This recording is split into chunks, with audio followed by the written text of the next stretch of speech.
COVID was a terrible time for us. And as you know, because I was on your show a lot and other shows, I wanted schools to be reopened as early as April of 2020. But this has been a Republican talking point for a long time.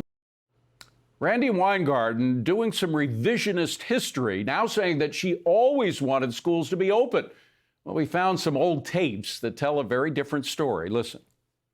If people are in high risk, they shouldn't be in school. Remote and hybrid are really the only two ways you can reopen schools safely. They're closing now because what the city said, and frankly, what lots of other places are also seeing, is a huge skyrocketing increase in the virus you're not surge. listening. Yeah, and that was long after April 2020. Joining us now is National Review staff writer Caroline Downey. Caroline, great to see you. Is she the wrong face to be carrying that message, particularly when the Department of Education is being dismantled by the Trump administration?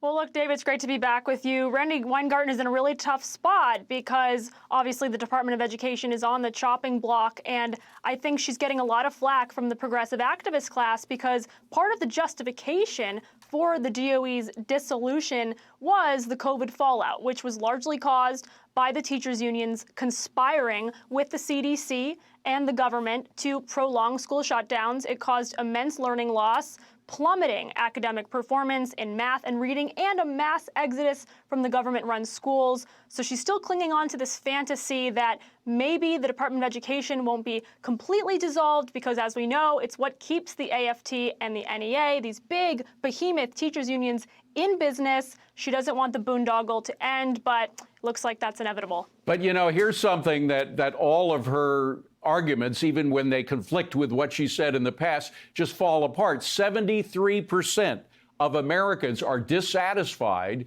with the state of public education. 73%. Here's the figure.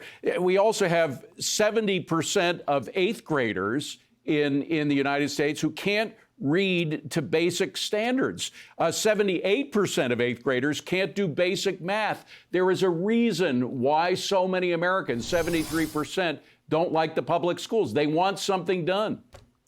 The academic outcomes, to your point, David, are in the toilet, and they get worse pretty much every single year. And this is why the messaging part of this equation is very important for the Trump administration. Americans aren't stupid.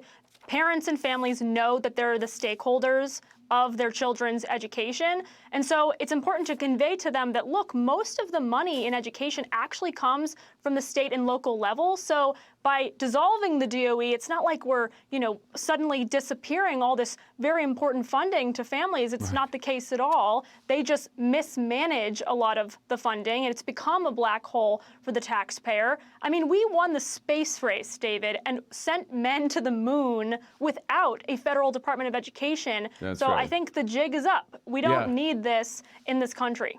It goes in absolute opposite order. We've spent $3 trillion since the Department of Education started on K through 12 education, and at the same time, the test scores kept going down. So, I mean, it's actually harming education in America. I think that message is clear now to voters. Caroline, great to see you. Have a wonderful weekend. Thanks for being here.